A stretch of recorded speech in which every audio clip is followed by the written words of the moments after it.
لا حول ولا قوة إلا بالله العلي العظيم أعوذ بالله من الشيطان اللعين الرجيم بسم الله الرحمن الرحيم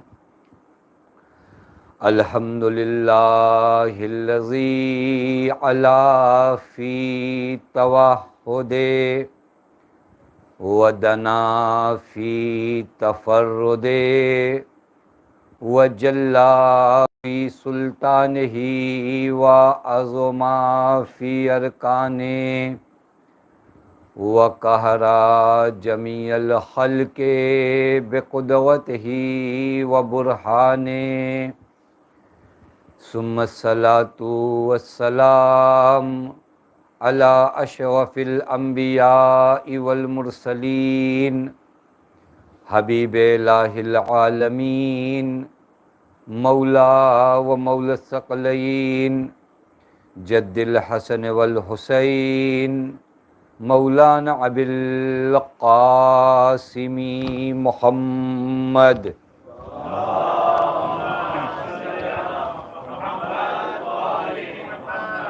وعلى اہل بیتہ الطیبین الطاہرین المعصومین المظلومین المنتجبین لا سیما بقیت اللہ فی الارضین واللعنۃ الدائمۃ الباقیۃ العاجلہ علی اعدائہم ومنکری فضائلہم وغاصبی حقوقہم ومخربی شریعتہم اجمعین من العانی الی یوم الدین اما بعد فقد قال اللہ الحکیم فی محکم کتابہ بسم اللہ الرحمن الرحیم انا اعطیناک الکوثر فصل لربک وانحر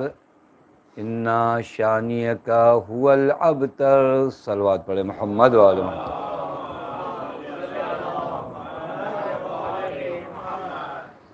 پروردگار عالم کا لاکھ لاکھ شکر ہے کہ اس معبود نے ہمیں اور آپ کو بارگاہ صدیقہ طاہرہ سلام اللہ علیہا میں حاضر ہونے کی توفیق عنایت فرمائی۔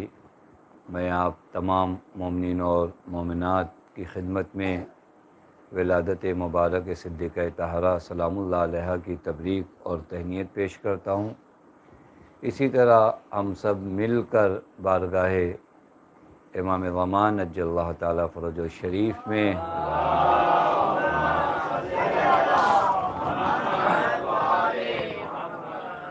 تبریک اور تہنیت پیش کریں۔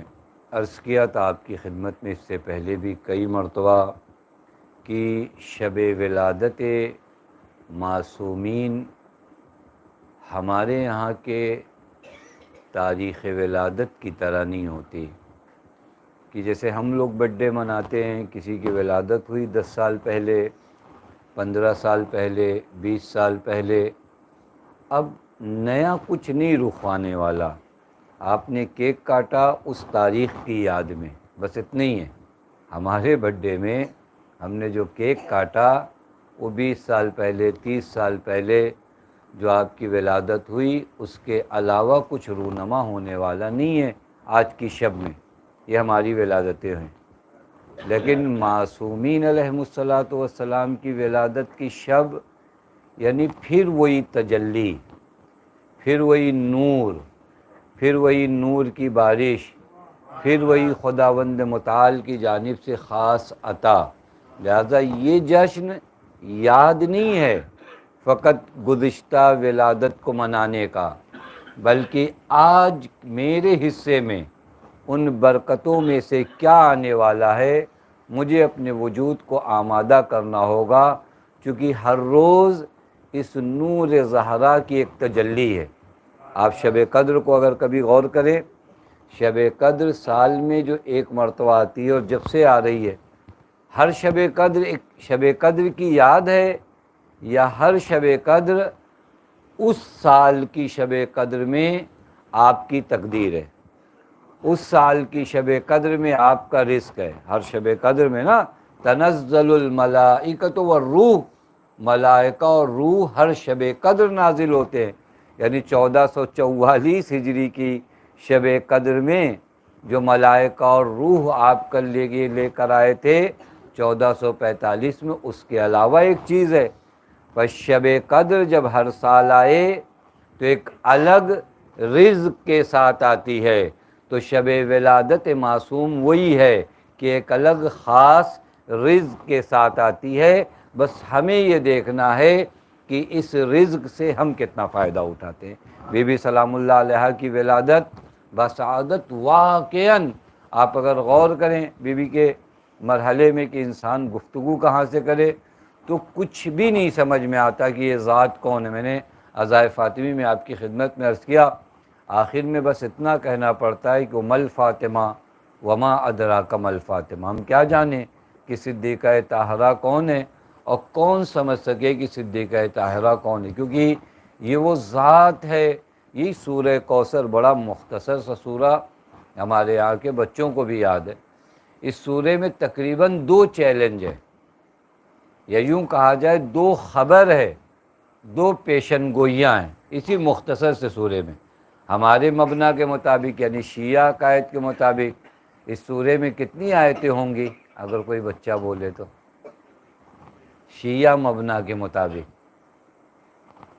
4 آیتیں نا۔ بسم اللہ ہمارے یہاں ہر سورے میں شمار ہوتا ہے، کیونکہ میں نے بعض بڑوں سے سنا کہا سورہ کوثر 3 آیتوں پر مشتمل ہے۔ یہ دوسرے کے مذہب کے مطابق آپ بتا رہے ہیں، آپ کے مذہب میں ہر سورے کا بسم اللہ جزء سورہ ہے، لہٰذا اگر آپ سورہ کوثر کو بیان کریں گے تو آپ کہیں گے 4 آیتیں۔ بس ہمارے مبنا کے مطابق 4 آیتیں، ان 4 آیتوں میں 2 چیلنج ہے خدا کا، 2 وعدہ ہے خدا کا۔ اور عجب ہے واقعاً، آپ کہیں قرآن کا معجزہ ایک مرتبہ تلاش کریں کہ قرآن معجزہ ہے نا، تو اعجاز قرآن میں سے ایک اعجاز یہی ہے کہ خدا 2 دعویٰ کر رہا ہے، انا آتینا کل کوثر، کہ ہم آپ کو کوثر عطا کریں گے، اور پھر بعد والی آیت انا شانیک هو الابتر۔ دیکھیں 2 چیلنج ہے، ایک یہ کہ رسول آپ کا دشمن ابتر ہے اور آپ کو ہم دیں گے کوثر۔ 1400 سال پہلے قرآن نے پیشن گوئی کیا کہ میرے رسول یہ لوگ جو آپ کو ابتر کہہ رہے ہیں نا، ابتر آپ نہیں ہو، آپ کوثر ہو، اور ابتر آپ کا دشمن ہے۔ آج کائنات میں لوگ جا کر چیک کر لیں کوثر باقی ہے یا وہ ابتر باقی ہے۔ دیکھیں بہت آسان آیت ہے نا، ایک آیے کریمہ انا آتینا کل کوثر، ہم آپ کو۔ اور میں بچوں کے لیے عرض کروں، جب یہ سورہ نازل ہوا تھا پیغمبر کے 2 بیٹوں کا انتقال بڑے کم وقفے میں ہو گیا۔ اب اس زمانے میں ایک سافٹ وار جو پیغمبر کے لیے ہوتا تھا، وہ تو مدینے میں آ جانے کے بعد پھر حملے ہونے لگے، لیکن ایک سافٹ وار اور سافٹ جنگ جو پیغمبر کے خلاف چلتی تھی، وہ پیغمبر کو طعنہ دینا، پیغمبر کو طرح طرح کی دماغی اذیت دینا۔ تو ان لوگوں نے جب اس موقع کو دیکھا کہ پیغمبر کے 2 بیٹوں کا انتقال ہو گیا، یہ لوگ عاص ابن وائل اس زمانے میں ہوتے ہیں، بعض لوگ نام رکھنے میں بہت ماہر ہوتے ہیں، کس کا نام کیسے رکھا جائے، برا نام اچھا نام۔ ان لوگوں نے عاص ابن وائل سے کہا کہ پیغمبر کا کوئی نام رکھو، تو اس ملعون نے پیغمبر کا نام ابتر رکھا، یعنی نہ فقط یہ کہ ایک مرتبہ طعنہ دیا، باقاعدہ یہ نام سے پیغمبر کو پکارا جانے لگا، بچے بڑے یہ وہ۔ اب ظاہر سی بات ایک جنگ چلی۔ عاص ابن وائل نے جب یہ نام دیا تھا پیغمبر کو، معلوم ہے عاص ابن وائل کے 10 بیٹے تھے۔ کتنے بیٹے تھے؟ 10 بیٹے۔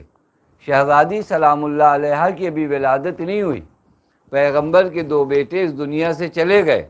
قرآن کے معجزے کو سنیے، قرآن کہتا ہے انا شانیک هو الابتر، یہ آپ کا دشمن ابتر ہوگا، انا آتینک الکوثر، آپ کو ہم کوثر دیں گے۔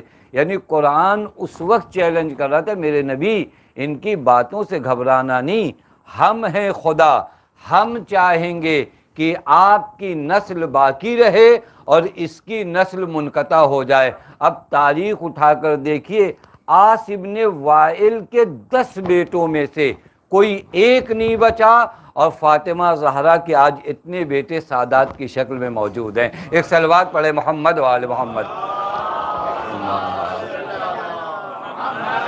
یہ واقعہ عجیب مرحلہ، یہ واقعہ یہ سورہ کوثر کو بہت زیادہ غور کے، میں اگر سورہ کوثر پہ آپ کی خدمت میں چند باتیں، چونکہ یہ بعض وہ آیتیں پڑھنا بڑی آسان ہوتی جو مجمع کو یاد ہوتی، تاکہ اس کو جا کے کنیکٹ کر سکیں ہم لوگ، بہت آسان ہو۔ ابھی بعض سورے ایسے پڑھے جائیں جو یاد نہیں ہیں تو کنیکٹ نہیں ہو پاتا۔ یہ سورہ الحمدللہ ہمارے یہاں نمازوں میں خوب پڑھا جاتا ہے، بچوں کو بھی یاد ہے، آسان سورہ بھی ہے۔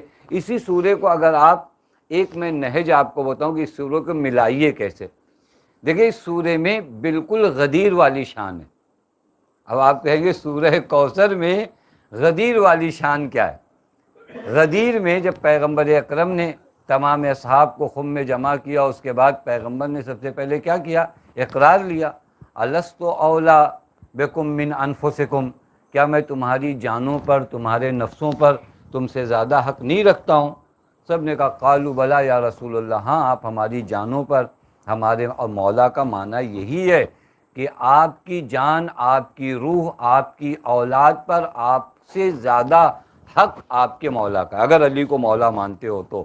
یا نعرے ہم لگاتے ہیں علی کو مولا کہتے ہیں، لیکن مولا کا حقیقی معنی یہی ہے کہ میرے نفس پر، میری اولاد پر، میرے مال پر، میرے گھر پر ان کا حق مجھ سے زیادہ ہے، یعنی وہ اگر تصرف کریں تو وہاں میں کچھ بھی نہیں کر سکتا۔ یہ ہے مولا کا معنی۔ پیغمبر نے یہ اقرار لیا، الست اولی بکم من انفسکم، سب نے کہا قالوا بلا یا رسول اللہ، جی۔ پھر پیغمبر نے کیا اعلان فرمایا؟ من کنت مولا فہذا علی مولا، اور پھر بڑی حسین دعا کیا نا، اللہم وعل من والہ وعاد من وادہ وانصر من نصرہ واخذل من خذلہ، یہ پیغمبر کی دعا۔ اور آج ہم دیکھ رہے ہیں جنہوں نے علی کی نصرت نہیں کیا، نہیں اور آسان کرو، جنہوں نے علی کو رسوا کرنے کی کوشش کیا، کائنات میں وہ رسوا ہیں، علی علی ہے۔ توجہ فرما رہے ہیں، علی کی رسوائی ہو ہی نہیں سکتی۔ اللہم انصرہ، پیغمبر کی دعا ہے، میرے اللہ ہر اس انسان کی نصرت کر جو علی کی نصرت کرے، اور ہر اس انسان کو ذلیل و رسوا کر جو علی کو رسوا کرنے کی کوشش کرے۔ یہ پورا معرکہ ہو گیا۔ میں فقط آپ کو آج سورہ کوثر کا یہ کنیکشن بتا رہا ہوں کہ غدیر سے کیسے۔ اب اس کے بعد آئے کریمہ نازل ہوئی، آیت بھی آپ کو یاد ہے، الیوم یئس الذین کفروا، آج کے دن کفار مایوس ہو گئے، من دینکم، آپ کے دین سے، فلا تخشوہم، آپ کو ڈرنے کی ضرورت نہیں ہے، وخشون، بلکہ ہم سے ڈریے، الیوم اکملت لکم دینکم واتممت علیکم نعمتی ورضیتکم الاسلام من دینکم۔ یہ پورے لہجے کو آپ دیکھیے گا، آج کے دن کفار مایوس ہو گئے، آپ کو خوف کھانے کی ضرورت نہیں ہے، یعنی آپ اطمینان سے رہیے میرے نبی، بے قراری کی ضرورت نہیں ہے۔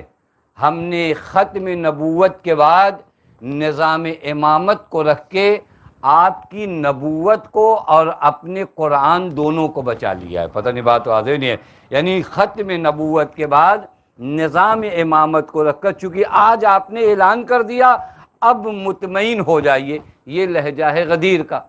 اب آئیے سورہ کوثر پڑھیے، انا آتینک الکوثر، میرے نبی اتنا اضطراب کی ضرورت نہیں ہے۔ غدیر میں مولا کی ولایت کا اعلان کرنے کے بعد خدا نے کہا اب کفار مایوس ہو گئے، یہاں سورہ کوثر میں دوبارہ وہی ارشاد ہے، میرے نبی ایک ایسی بیٹی دوں گا جس کی اولاد تیرے دین کو اتنا بچائے گی کہ کسی دشمن کی پرواہ کرنے کی ضرورت نہیں ہے۔ ایک صلوات پڑھے محمد و آل محمد۔ یہ نا سرچشمہ خیر دوں گا تجھے، کوثر دوں گا، اور واقعاً کوثر پہ گفتگو ہونی چاہیے کہ کوثر ہے کیا۔ آپ جتنے متعصب قسم کے، میں نے بعض علماء کو دیکھے جو ہر جگہ، بعض لوگوں کو ہوتا ہے نا، ہر وہ جگہ شارٹ کٹ مارتے ہیں جہاں پر فضائل اہل بیت ہو، یا تو کچھ بولتے نہیں ہیں یا بولتے ہیں تو خراب بولتے، لیکن پھر بھی بعض جگہوں پہ یہ بچ کے نہیں جا پاتے۔ یہی فخر رازی جو ہر مقام پر کوشش کرتا ہے کہ فضائل اہل بیت کو ختم کر دے۔ کوثر پہ جب آتا ہے تو کہتا ہے کہ اس سے مراد ذریت نبی ہے، اور ذریت نبی کا ایک سرچشمہ ہے، وہ ذات زہرا ہے۔ ذریت نبی ہے اور ذریت نبی کا ایک سرچشمہ ہے، وہ ذات صدیقہ طاہرہ ہے۔ میں آپ کی خدمت میں ایک چیز اور عرض کروں، چونکہ شب ولادت ہے بی بی کی، تاکہ ہم لوگ تھوڑا قریب ہو سکے۔ یہ جو حوض کوثر ہے نا، ہم لوگ خوب اس کو محفلوں میں بھی پڑھتے ہیں، مجلسوں میں بھی پڑھتے ہیں، اور اللہ کرے حوض کوثر یعنی کیا؟ بعضوں کو ذہن میں آتا ہے یہی پانی اسی طرح کا، چونکہ ہماری عادت یہ ہو چکی ہے کہ ہم ہر چیز کو محسوسات کی دنیا سے جوڑتے ہیں۔ حوض کوثر کے بارے میں روایت دیکھ رہا تھا کہ جتنا حوض کوثر آپ کو کل جنت میں نصیب ہوگا، اتنا ہی آپ کا درجہ جنت میں بڑھے گا۔ بات واضح؟ حوض کوثر جتنا جس کو نصیب ہوگا جنت میں، اتنا ہی مرتبہ اس کو ملے گا۔ نہ صرف عام لوگ، انبیاء بھی حوض کوثر سے جتنا اپنے وجود کے لیے اخذ کر سکیں گے، جنت میں وہی مرتبہ انبیاء کا ہوگا۔ پس حوض کوثر کو اپنے ذہن سے وہ نکالیے۔ حوض کوثر حوض نہیں ہے، حوض کوثر مرتبہ جنت کو معین کرتا ہے۔ توجہ فرما رہے ہیں، حوض کوثر مرتبہ جنت کو معین کرتا ہے۔ میں نے ایک جگہ روایت ایسی ہی دیکھی کہ کل خدا قاریان قرآن سے، بچے غور سے سنیں، کل خدا قاریان قرآن سے، حافظان قرآن سے کہے گا کہ اٹھو قرآن پڑھو اور ترقی کرو۔ یعنی جنت میں جب درجہ پانا ہوگا تمہیں تو کہا جائے وقر القرآن، قرآن پڑھو آگے بڑھو۔ یعنی آپ جیسے دنیا میں آپ کے اوپر جانے کے لیے لفٹ ہے نا، اسی طرح جنت میں درجے طے کرنے کے لیے آپ کی تلاوت قرآن ہے۔ اب شاید وہ مطلب سمجھ میں آئے جو بی بی سلام اللہ علیہ نے فرمایا، حببا فی دنیاکم، تمہاری پوری دنیا میں سے زہرا کو 3 چیزیں پسند ہیں۔ کہ واقعاً شب ولادت بی بی دو عالم ہمیں بی بی احب من دنیاکم، جس کے صدقے میں پوری دنیا خلق ہوئی ہے نا، وہ بی بی فرماتی تمہاری اس پوری دنیا میں مجھے 3 چیزیں پسند ہیں۔ ایک تلاوت القرآن، واقعاً ہمارے معاشرے میں تھوڑا رائج ہونا چاہیے نا۔ بی بی پسند محبوب فاطمہ کا مطلب آپ سمجھتے ہیں؟ بی بی انی احب من دنیاکم، تمہاری دنیا میں سے 3 چیزیں مجھے پسند ہیں۔ ایک تلاوت القرآن، ایک النظر فی وجہ رسول اللہ، ایک رسول کے چہرے کی زیارت، اور ایک الانفاق فی سبیل اللہ، خدا کی راہ میں انفاق کرنا۔ یہ 3 چیزیں ہمارے معاشرے میں 3 چیزیں محبوب ہیں یا نہیں ہیں؟ دیکھیں، اگر آپ کو ایک خانوادے کو دیکھنا، میں انشاءاللہ قریب آ رہا ہوں، میں کوشش کروں گا وہ خانوادہ فاطمی کے بارے میں گفتگو کیا جائے۔ ہمارے معاشرے میں 3 چیزیں محبوب بنی ہیں نہیں؟ تلاوت القرآن، کہیں ایسا تو نہیں کہ قرآن پڑھتے وقت لوگوں کو پکڑ پکڑ کے لایا جاتا ہو، لوگ بھاگتے رہے ہو۔ محبوب جو چیز بن جاتی ہے اس کی جانب بلانے کی بھی ضرورت نہیں پڑتی، حبیب دوڑا ہوا چلا آتا ہے۔ پتہ نہیں بات آتے؟ اگر قرآن کے لیے ہم لوگوں کو پکار رہے ہیں تو اس کا مطلب یہ ہوا کہ ابھی قرآن محبوب نہیں بنا۔ بی بی فرماتی انی احب من دنیاکم، تمہاری دنیا میں سے مجھے 3 چیزیں پسند ہے، قراءۃ القرآن، الوجہ النظر فی وجہ رسول اللہ، اور تیسری چیز الانفاق فی سبیل اللہ، راہ خدا میں مال خرچ کرنا۔ یہ مرحلہ بی بی سلام، میں عرض کر رہا تھا کہ حوض کوثر اور قرآن 2 کے لیے روایت میں ہے کہ حوض کوثر سے جو نصیب آپ کو جتنا ہوگا اتنا درجہ کل آپ کا مرتبہ جنت میں بڑھے گا۔ اب حوض کوثر سے میرا حصہ کتنا لگے گا؟ سوال یہ، حوض کوثر سے میں کتنا جام پی سکوں گا؟ جام کوثر پینے کی سب کو تمنا ہے، لیکن جام کوثر سے جتنا میرے حصے میں آئے گا اتنا ہی جنت میں میرا مرتبہ ہوگا۔ ایک آسان کروں آپ کو، کوثر سے کتنا جام آپ کو ملے گا یہ طے کرنا آپ کا کام ہے کہ اس دنیا میں کوثر سے کتنا وابستہ آپ ہو۔ اس دنیا میں وہ کوثر کی تجلی اس دنیا میں بھی ہے، اس کوثر سے اس دنیا میں میں کتنا اٹیچمنٹ ہوں. یعنی صدیقہ طاہرہ کی ذات کے اخلاق میرے گھر میں، میرے وجود میں، میرے کردار میں کتنے ہیں، اتنا میں کوثر سے جڑا ہوں. جتنا کوثر سے جڑا ہوں کل قیامت میں اتنا جام کوثر ملے گا. جتنا جام کوثر ملے گا جنت میں ویسے میرا مرتبہ کیا ہوگا، طے ہوگا. یہ مرحلہ ہے جو آ کر انسان سورہ کوثر کی اگر تفسیر کرے اور سورہ کوثر کو بیان کرے تو یہ 3-4 آیتیں نہیں ہیں، یہ پورا ایک درس قرآن ہے جہاں خدا نے اسی میں سمیڑ دیا ہے کہ انا آتیناک الکوثر، ہم نے آپ کو خیر کثیر عطا کیا، ہم نے آپ کو سرچشمہ کثیر اور چشمہ خیر عطا کیا.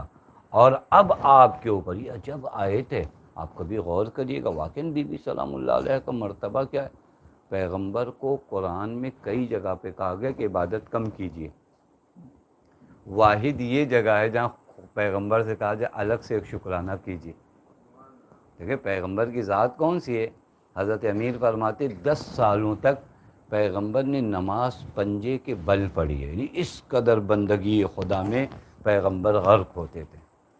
اس نبی سے کیا کہا گیا، تاہا ما انزلنا علیک القرآن لتشقی، ہم نے قرآن اس وجہ سے تھوڑی نہیں نازل کیا کہ آپ اس قدر مشقت میں آ جائیے. قم اللیل الا قلیلا، رات میں کم جاگیے. یہ نبی کی ذات ہے. یعنی خداوند متعال دلجوئی اور دلسوزی کے ساتھ کہہ رہے میرے نبی ذرا کم جاگیے. میرے نبی قرآن اس لیے نازل نہیں ہوا کہ آپ اتنی اذیتوں میں آ جائیں، لیکن یہاں اسی قرآن کا لہجہ کوثر عطا کرنے کے بعد بدل گیا.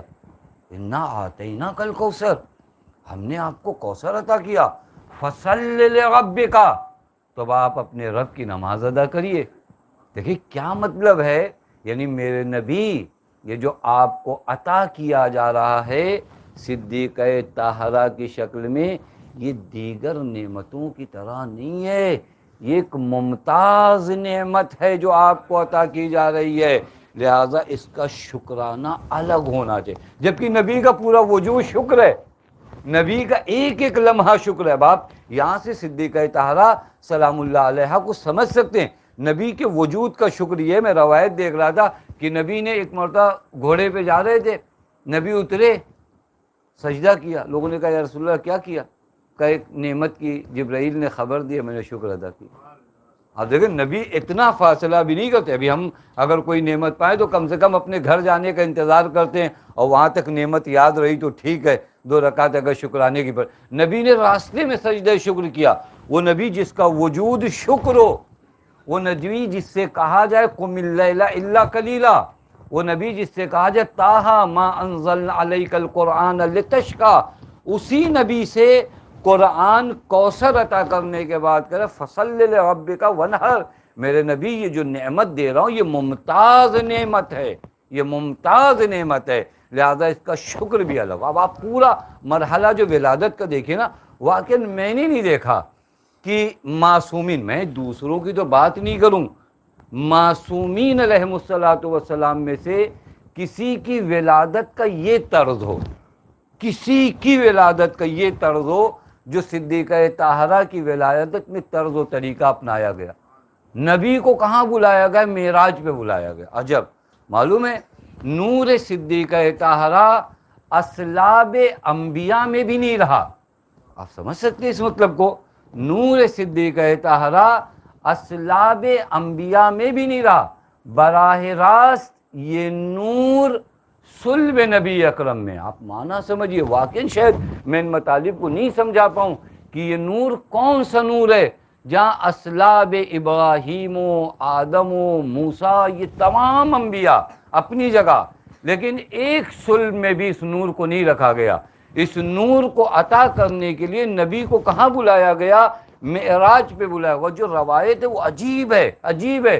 روایت میں کہ جب یہ نور ظاہر ہوا ہے، نبی اکرم فرماتے اس نور کو دیکھ کر میں خیرہ رہ گیا، میں تعجب میں رہ گیا. نبی اکرم اس نور کو دیکھ کر تعجب میں آ جائیں، جو حقیقت سراپا نور ہو وہ جب نور صدیقہ طاہرہ کا ظہور دیکھے، اور نبی مبالغہ نہیں کرتے، نبی ہم جیسے خطیبوں کی طرح لفاظیہ نہیں کرتے، نبی کہتے میں خیرہ اور متعجب تھا اس نور کو دیکھنے کے بعد، اور پھر اس کے بعد جب میں زمین پر آیا ہوں، دیکھیں ایک معراج پہ بلانا، پھر زمین پہ جب یہ نور آیا اس کے انتقال کا سسٹم پڑھیے، جناب میکائیل، جناب اسرافیل، جناب جبرائیل، ان دو ملک کے بارے میں تو میں نے پڑھا ہی نہیں کہ کبھی یہ زمین پہ آئے ہوں، جناب اسرافیل اور جناب میکائیل آئے ہی نہیں، فقط نور صدیقہ طاہرہ کو جب آنا ہوا تو یہ انبیاء، یہ ملائکہ کے جو سید و سردار ہیں، جناب جبرائیل و میکائیل و اسرافیل آئے ہیں، اور روایت کہتی ہے پیغمبر کو کیا حکم دیا گیا تھا معلوم ہے کہ 40 دنوں تک آپ اعتکاف کریے۔ اچھا بھائی، خدا کی قسم، ذات پیغمبر کو اعتکاف میں بھیجنے کا معنی سمجھ رہے ہیں آپ؟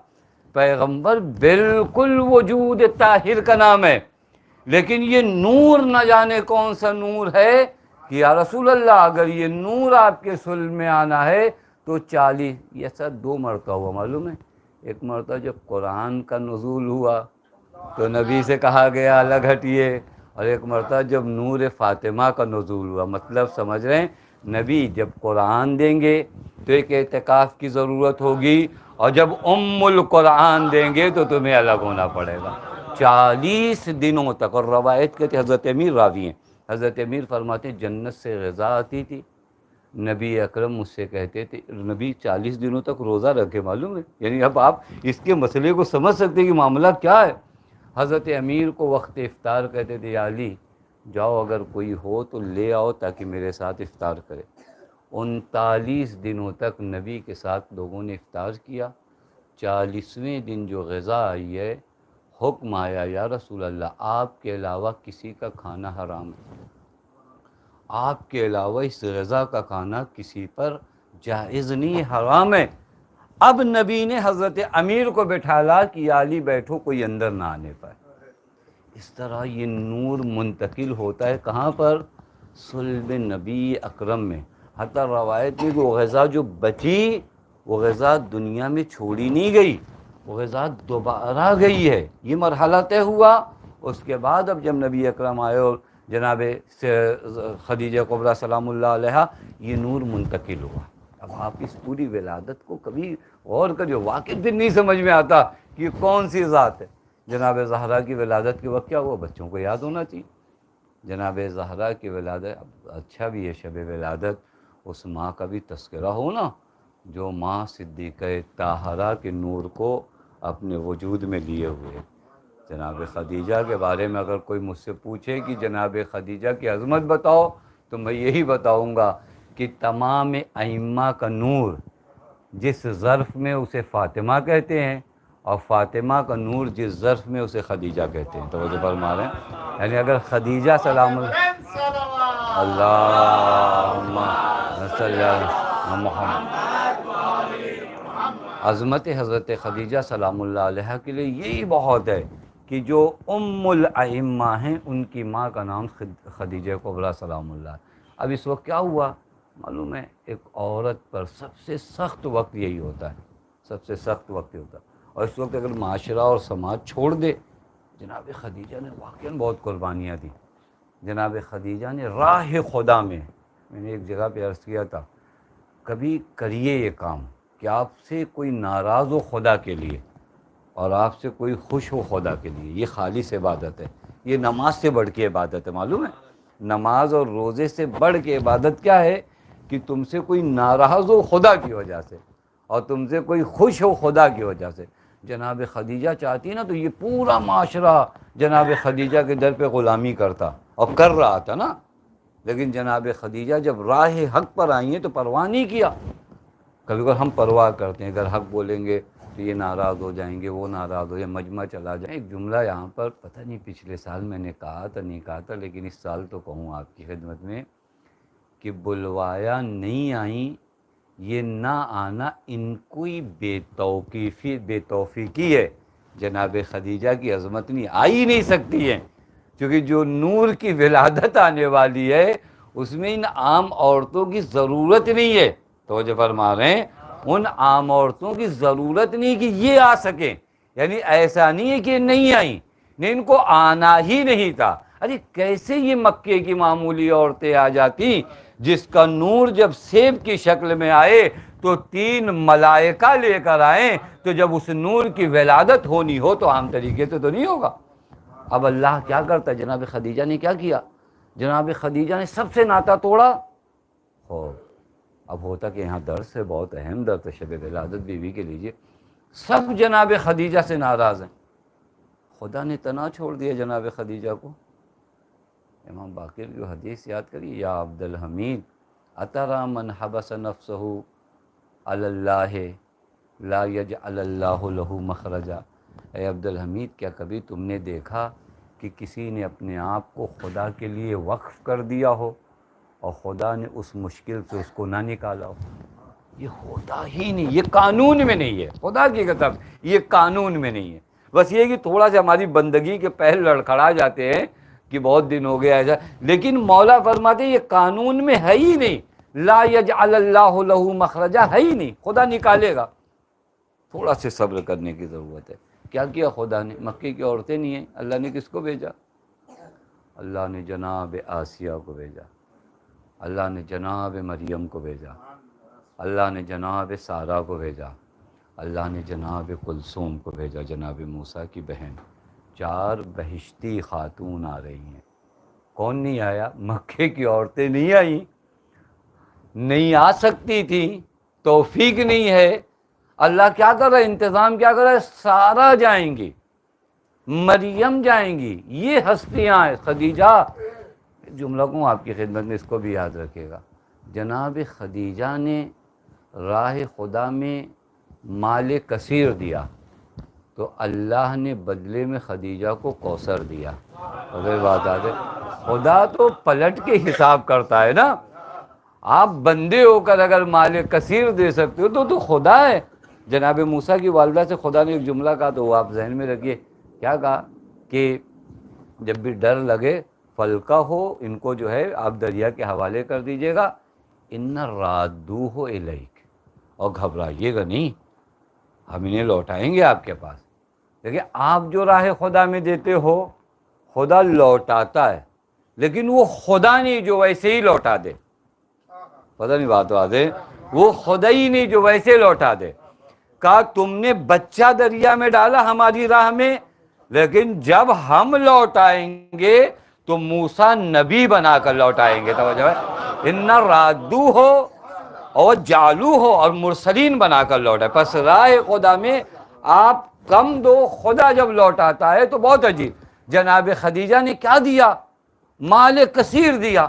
خدا نے کہا خدیجہ اگر تم نے ہماری راہ میں مال کثیر دیا ہے تو اب میں خدا جب لوٹاؤں گا تو کثیر مال کی صورت میں نہیں لوٹاؤں گا، فاطمہ کی شکل میں کوثر بنا کے لوٹاؤں گا۔ تو یہ طرز ہے، یہ خدا کے لوٹانے کا انداز ہے۔ کس کو بھیجا؟ جناب مریم، جناب آسیہ۔ روایت عجیب ہے، آپ پڑھتے چلے جائیے ہین ولادت کی روایت، جب یہ بیویاں آئی ہیں کہا ہمیں خدا نے بھیجا۔ جناب خدیجہ کے وجود میں ایک سکون و اطمینان، ولادت ہوئی۔ روایت کہتی جیسے ہی، اب آپ نے مولا کے بارے میں خوب سنا ہے ذاکرین سے کہ حضرت امیر ولادت کے بعد جو ہے فرمایا رسول اکرم سے، یا رسول اللہ قرآن سناؤں، زبور سناؤں، انجیل سناؤں۔ بی بی سلام اللہ علیہ کی ولادت ہوتی، روایت فنطقت، بی بی نے تکلم شروع کیا، ولادت شروع، بات کرنے شروع کی۔ کیسے بات کیا؟ فنطقت، پہلا کلمہ جو بی بی نے کہا معلوم ہے؟ اشہد ان لا الہ الا اللہ، اشہد ان لا الہ الا اللہ۔ پھر اس کے بعد کیا کہا؟ وَأَنَّ أَبِي رسول اللہ سید الاوصیاء سید الانبیاء۔ پھر شہادت رسالت دیا کہ اور میرے بابا کون ہیں؟ سید المرسلین، سید الانبیاء، رسول اللہ ہے۔ پھر فرمایا وَبَعْلِي، اور میرا شوہر ولی اللہ سناتی ہیں، کہتی ہیں وَبَعْلِي، شوہر سید الاوصیاء۔ اور یہیں پہ بات نہیں تمام ہوئی، وَوُلْدِي سبط الاسباط، اور میری اولاد سبط الاسباط ہے۔ ابھی دنیا کمپیر کر رہی کہ کون افضل ہے کون مفضول ہے۔ آپ اندازہ تو لگاؤ نا، جناب مریم عمر کے اس حصے کے بعد انہیں بتایا جا رہا ہے کہ گھبرانا نہیں، ہم تمہیں ایک نبی دینے والے ہیں۔ زہرا ابھی پہلا قدم رکھ رہی ہے تو شہادت توحید بھی ہے، شہادت رسالت بھی ہے، اور شہادت ولایت بھی ہے۔ کہا میرے بال، میرا شوہر، اور پھر اس کے بعد روایت وہ سلمت، پھر ان بیویوں کو سلام کیا بیوی نے، اور کیسے سلام کیا؟ آسیہ کو آسیہ کا نام لے کر سلام کیا، جناب مریم۔ یہ روایت کی جملہ، یہ ولادت ہے، یہ ولادت کا انداز کہاں کائنات میں آپ نے دیکھا ہے؟ یہ ولادت کا انداز ہے شہزادی سلام اللہ۔ یہ بیوی جب آئے گی اس دنیا میں تو خدا کی قسم اب جا کے نبی مطمئن ہے، اب نبی کو معلوم ہے کہ دین کی حفاظت کرنے والی ذات آ گئی ہے، اب نبی کو معلوم ہے کہ یہ اپنا سب دین کی راہ میں قربان کر دے گی، لیکن دین کو مٹنے۔ میں فقط بہت تیزی کے ساتھ آپ کی خدمت میں، چونکہ یہاں تک کا مرحلہ صرف اس وجہ سے عرض کر رہا تھا تاکہ آج اس شب ولادت ہم اس کوثر سے ایک وابستگی پیدا کریں نا۔ شب خاص ہے نا، بہت سی دعائیں اللہ آپ کی عطا کرے اور آپ مانگیں گے، لیکن ایک چیز آپ آج کی شب مانگیے کہ بی بی یہ رابطہ کوثر سے ہمارا نہ ٹوٹے، یہ کوثر سے ہمارا رابطہ روز بروز محکم ہوتا جائے، مضبوط ہوتا جائے۔ کوثر سے رابطہ مضبوط کرنے کا کیا طریقہ ہے؟ یہ ہمارے بچے بھی سنیں، بڑے بھی سنیں، عورتیں بھی سنیں، بہنیں بھی سنیں، سب سنیں کہ آج کے اس دور میں آپ کے گھر کی نجات کا واحد راستہ ہے کہ آپ کا گھر جتنا کوثر سے وابستہ ہوگا، اس سخت ماحول میں آپ اپنے گھر کو اسی وجہ سے بچا پاؤ گے، اور کوئی راستہ نہیں۔ آج کلچرل جنگ میں دشمن یہ بھی نہیں کہہ سکتے کہ ہمارے گھروں کے بارڈر تک پہنچے، ہمارے گھروں کے اندر ہے۔ ہم کلچرل جنگ بالکل بری طرح موبائل و نیٹ اور یہ ٹی وی اور سب کی وجہ سے ہم ابھی بہت درد کبھی کوئی بیان کرتا معلوم موبائل کا کیا، ارے بچے 6-7 گھنٹہ موبائل چلاتے، بڑا سخت ہے، یہ درد ہے، لیکن یہ معمولی سا درد ہے۔ اس سے بڑا درد کیا ہے معلوم ہے؟ کہ میرے بچوں کی تربیت موبائل کرنے لگا ہے۔ میرے بچوں کی تربیت، وقت جو جا رہا ہے وہ واقعاً اس کا بہت اہم وقت جا رہا ہے، لیکن میرے بچوں کی تربیت موبائل کے ہاتھوں آ گئی ہے۔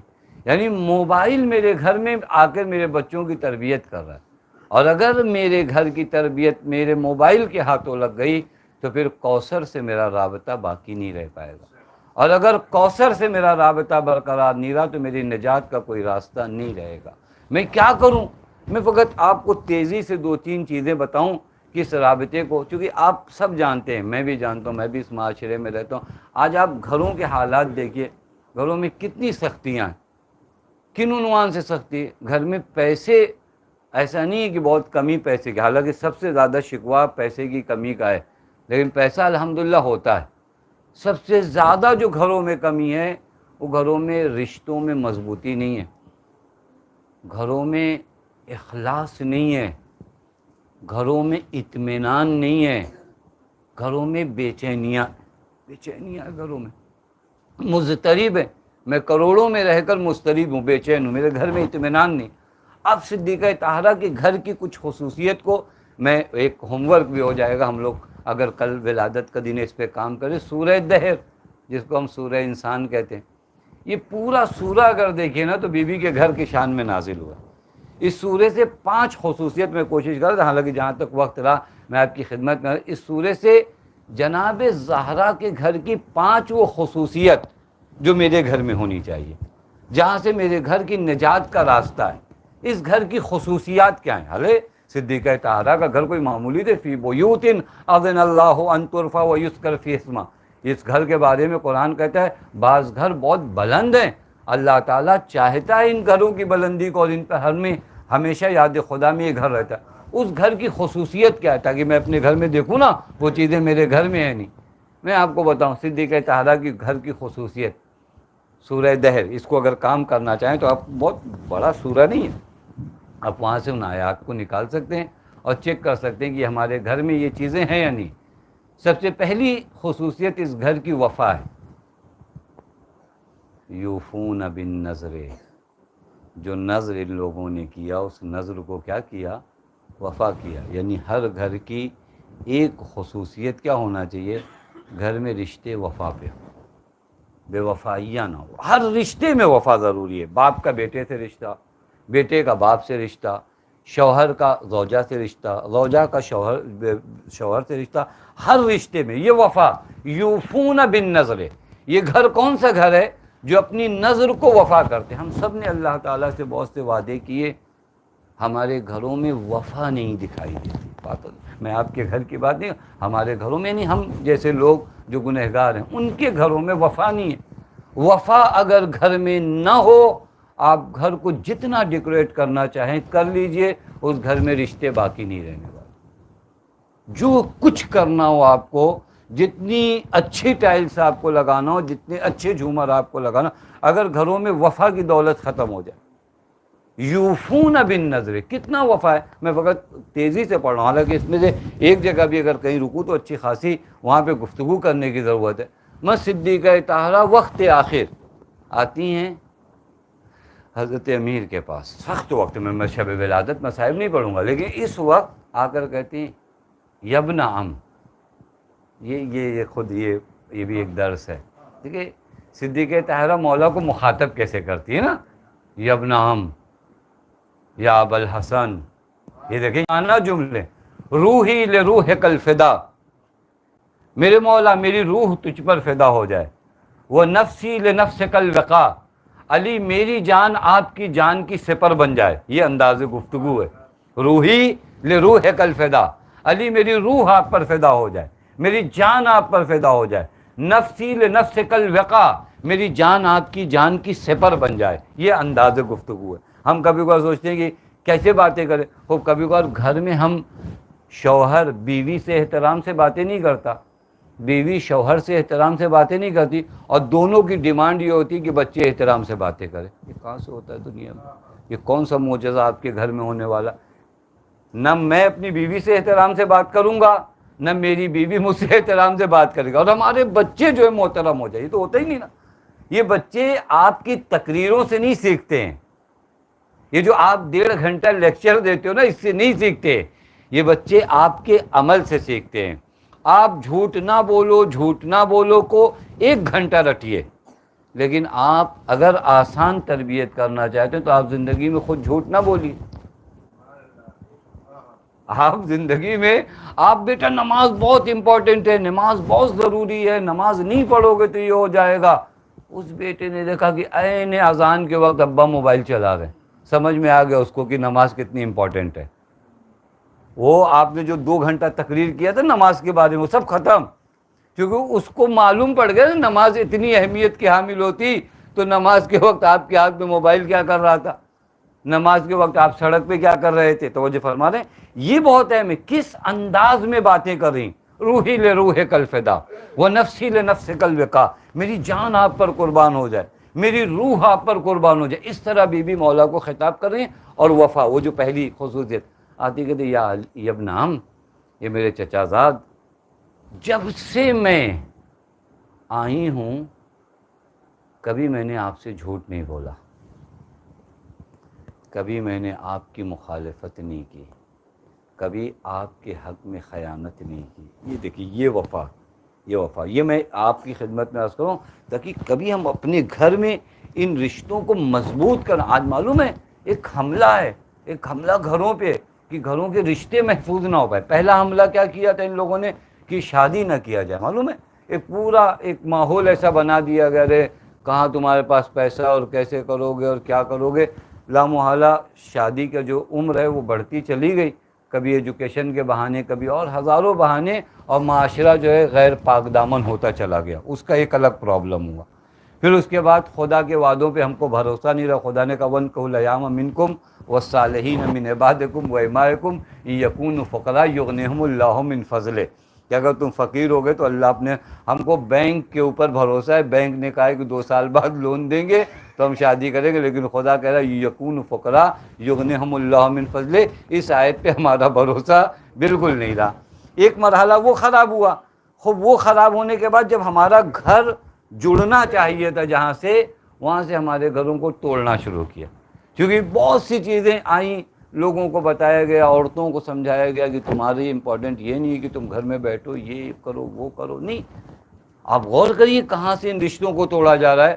بی بی سلام اللہ علیہ فرماتی یا علی جب سے میں آپ کے گھر آئی ہوں اس گھر میں میں نے صداقت کی بنیاد پہ زندگی گزاری ہے، لا اخالف کا، میں نے کبھی آپ کی مخالفت نہیں کی، منذ عاشرتنی، جب سے میں آپ کے ساتھ زندگی، یہ اس گھر میں صدیقہ طاہرہ بہت آرام سے ہیں۔ آپ مجھے انصاف سے بتائیے نا، اس گھر میں بہت آرام سے ہیں؟ نہیں، یہ گھر تو بہت ہی سخت گھر ہے نا، چونکہ اس گھر میں جو حضرت امیر ان کو ہر جنگ میں لڑنا ہے، اس جنگ میں فاقے، اس گھر میں فاقے ہو رہے ہیں، اس گھر میں 4 بچوں کی تربیت کرنا ہے، لیکن اس کے باوجود رشتہ اتنا پاک ہے کہ فرماتی لا اخالف کا، کبھی آپ کی میں نے مخالفت نہیں کی۔ مولا نے کیا جواب دیا؟ مولا کا جواب 1 گھنٹے کی گفتگو چاہتا، مولا نے کہا سبحان اللہ، معاذ اللہ، یہ سب جملے مولا کے، بی بی کیسی باتیں کر رہی ہے، آپ کی شان اس سے کہیں بلند و بالا ہے۔ دیکھیں یہ رشتہ وفا کی بنیاد پہ، معاذ اللہ، بی بی خدا کی پناہ چاہتا ہوں آپ یہ جملے نہ ادا کریے، انتے، یہ جملے خدا کی قسم، ایک ایک جملے علی کی زبان سے نہیں، انتے عالم باللہ و ابر و اتقا، بی بی خدا کی معرفت میں آپ انتہا پہ ہو، تقوی میں آپ انتہا پہ ہو، نیکی میں آپ انتہا پہ ہو، اذن آپ کی شان اس سے کہیں اجل و بالا ہے کہ آپ کے لیے اس طرح کی باتیں کی جائے۔ آپ یہ دیکھیں، یہ رشتہ وفا کی بنیاد، یہ ہے گھروں میں رشتہ، یہ ایک مرحلہ ہو گیا۔ پھر گھر میں بہت تیزی سے فقط پڑھ رہا ہوں تاکہ یہ 2-3 پیغام آپ کی خدمت میں شب ولادت پہنچا دوں، چونکہ آج ہم ان کی زندگی کو اپنے گھر میں اپلائی تو کریں، دیکھیں کتنا مشکل ہوتا ہے، اور نہیں کر رہے ہیں تو پھر بہت سی مشکلات ہمارے گھروں میں ہیں۔ دوسرا، اس گھر کا سب سے بڑا سرمایہ معلوم ہے کہ ایثار ہے۔ جس گھر میں بھی ایثار نہیں ہوگا وہاں رشتے نہیں باقی رہ سکتے۔ گھر میں کچھ آپ کو سہنا پڑے گا، اس طے کر لیا۔ ایثار کا معنی یہی ہوتا ہے، کچھ قربان کرنا۔ گھر کے رشتے قربانیوں سے چلتے، حق لینے سے نہیں چلتے۔ بعضوں کے دماغ میں کیا بیٹھا ہے کہ میرا حق ہے، مجھے یہ ملے گا آپ کو، لیکن یہ رشتے کیسے باقی رہیں گے؟ رشتوں میں کبھی باپ ایثار کرتا ہے، کبھی ماں ایثار کرتی، کبھی اولاد ایثار کرتی، یہ رشتے باقی وہاں۔ 2 بھائی ہیں، دونوں قانون کے لحاظ سے نہیں، یہ بس 5 روپیہ تم 5 روپیہ، اب یہ رشتے باقی نہیں رہتے۔ یہاں پہ ایک کسی کو ایثار کرنا پڑتا ہے۔ ایثار کا معنی سمجھتے ہیں؟ یعنی آپ کو ضرورت ہے لیکن خود کو اس ضرورت سے محروم کر کے اپنے بھائی کو دے دو، یہ ایثار ہے۔ یہ رشتے گھر ایسے باقی رہتے۔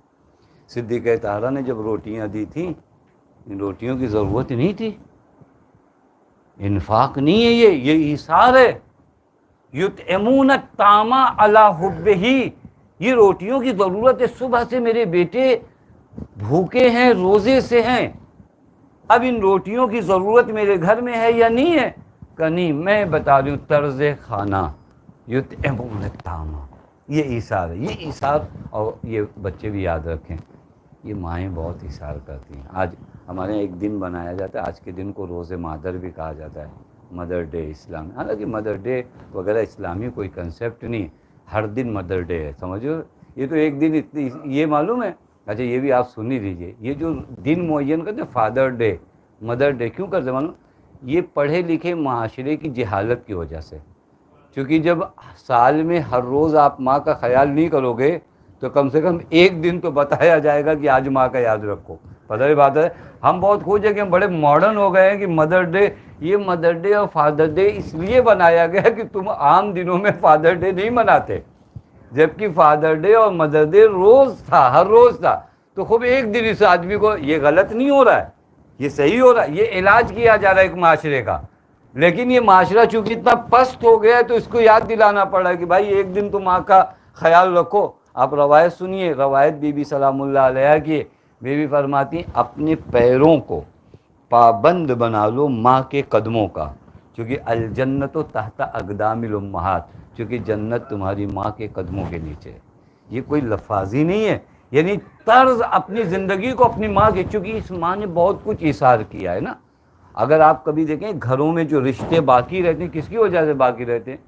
آپ کے کمانے کی وجہ سے نہیں باقی رہتے کہ آپ کو نہیں ہم تو نوٹ خرچ کر رہے ہیں رشتے باقی ہیں، نہیں، وہ ایک خاتون ہے گھر میں جس کا نام کم آتا ہے لیکن اس نے کئی جگہ پہ ایثار کیا ہے، کئی راتیں جب اس کی آنکھیں خود نیند سے اوجھل تھی، وہاں پر اس نے اپنی نیند کو قربان کر کے آپ کو سلایا۔ کئی مرتبہ اسے جب خود بھوک لگی تھی تو اس نے اپنے آپ کو بھوکا رکھ کے آپ کو کھانا کھلایا۔ یہ ایثار ہے نا، یہ رشتہ باقی ہے، یہ رشتہ بڑے ہونے کے بعد بھی باقی ہونا چاہیے۔ اب کب باقی رہے گا؟ اب آپ ایثار دکھاؤ۔ تو جب ہمارے ایثار دکھانے کی باری آتی ہے تو وہاں ہم غائب ہو جاتے۔ ماں اپنا رول بالکل نبھاتی ہے، بچپنے میں ماں نہیں سو سکتی، وہ بھی جاگی ہوئی ہے۔ آپ دیکھیں کبھی گھر میں دیکھیں، آپ بھی کام سے آئے ہیں، ماں بھی بیچاری دن بھر تھکی ہے، رات میں 12 بجے اس کو بھی سونا ہے، لیکن اس کا بچہ بیمار ہے، ہو سکتا ہے باپ کروٹ بدل کے سو جائے، لیکن یہ ماں جاگ رہی۔ اس نے ایک ایثار کیا۔ اب آپ کیا ایثار کرتے ہو؟ آپ کوئی پارٹی چھوڑتے ہو کہ آج میری ماں کی طبیعت خراب ہے، آج میں کہیں نہیں جاؤں گا، آج میں اپنی ماں کے ساتھ بیٹھوں گا؟ آج کبھی دوستوں کا کوئی ساتھ چھوڑتے ہو کہ نہیں آج کا دن میں اپنی ماں کے ساتھ رہوں گا؟ ہمارے یہاں فون کرنا بہت دوبھر کام ہو گیا ہے، بوڑھے ماں باپ کو فون کرنے کے لیے نہیں فون ہو پاتا۔ آپ بے توفیق ہو رہے ہو، خدا کی قسم۔ یہ گھر جو چلتا ہے ایثار کرنا پڑتا ہے، یہ ایثار ہمارے گھروں میں ہے۔ یہ ایثار نہیں ہوگا تو ہمارے گھر میں رشتے نہیں، یہ ایثار کرنا پڑے گا۔ آپ کوشش کرو، میں کوشش کروں، ماں باپ بیٹے اولاد بھائی بہن ان میں سے کچھ کو ایثار کرنا پڑے گا بغیر ایثار کے۔ اور ایک چیز یاد رکھیے گا کہ آپ کا حق ضائع ہو سکتا ہے لیکن آپ کا اجر ضائع نہیں ہوگا۔ میرے جملے کو یاد رکھیے گا۔ جو سب سے زیادہ شکوہ کیا ہے کہ ہمارا حق نہیں دیا گیا، ہم بھی قبول کرتے ہیں، ایکسیپٹ کرتے ہیں، ہو سکتا ہے یہ دنیا والے آپ کا حق ضائع کریں، لیکن کسی کی ہمت نہیں ہے اور نہ کسی کے اندر وہ طاقت ہے کہ آپ کا اجر ضائع کر دے۔ آپ نے اپنے بھائی کے ساتھ بہت کچھ کیا، حق یہ بنتا تو وہ بھی کرے، تو حق اس نے پامال کیا، یہ اس کے کنٹرول میں تھا، اس کو نہیں پامال کرنا چاہیے، لیکن اس نے آپ کا حق پامال کیا، لیکن آپ کا اجر بھی پامال کر دے گا، اس کے ہاتھ میں نہیں ہے۔ وہ جو آپ نے قربانیاں دی ہیں وہ اجر آپ کا محفوظ ہے، وہ بھی خدا کے حضور میں محفوظ ہے، یہ یقین کر لو تو ایثار کا جذبہ آ جائے گا کہ ایک گھر میں میرا حق پامال ہو سکتا ہے لیکن اس گھر میں جو میری قربانیاں ہیں ان کا جو اجر ملے گا وہ کائنات میں کوئی پامال نہیں کرتا۔ آپ دیکھو پھر ایثار کیسے آتا ہے۔ یہ مرحلہ اپنے گھر میں لے آئیے، پھر اس کے بعد بس میں گنا دوں خالی۔ تیسری چیز جو بہت ضروری ہے وہ اخلاص ہے، خلوص، رشتوں کو خالص کرے، خدا کے لیے کرے۔ جناب زہرا نے طعام دیا لیکن کیسے دیا؟ حب ہی لوجہ اللہ، ہر راستے پہ نہیں، لوجہ اللہ، لا نرید منکم جزاء ولا شکورا انما نطعمکم لوجہ اللہ۔ یہاں پر بہت زیادہ گفتگو کرنے کی ضرورت ہے۔ ہم اپنے گھروں میں جو وظیفے ادا کرتے ہیں لوجہ اللہ کرتے ہیں نہیں کرتے؟ بہت سے کام آپ کے لوجہ اللہ ہوں نا، ان کی برکتیں آپ نے نوٹ دیکھا، نوٹ پہ ایک وائر ہوتا ہے نا، بچوں کے لیے عرض کرو، یہ تار نہیں ہو تو نوٹ کی کوئی ویلیو نہیں ہے۔ سب کچھ ویسے ہی پرنٹ ہے، صاف ہے، ویسے وہ تار کیا تھا کہتے یہی تو بتاتا ہے کہ اصلی ہے یا نہیں ہے۔ آپ کے عمل کی قدر میں بھی وہی خلوص کا تار ہے جو بتاتا ہے کہ یہ عمل قابل قبول ہے یا قابل قبول نہیں۔ دکھتا نہیں، ہو سکتا ہے ایسے آپ کو لائٹ میں لے جا کے دیکھنا پڑے، لیکن وہی اصل میں بتاتا ہے کہ یہ عمل آپ کا قبول ہے قبول نہیں۔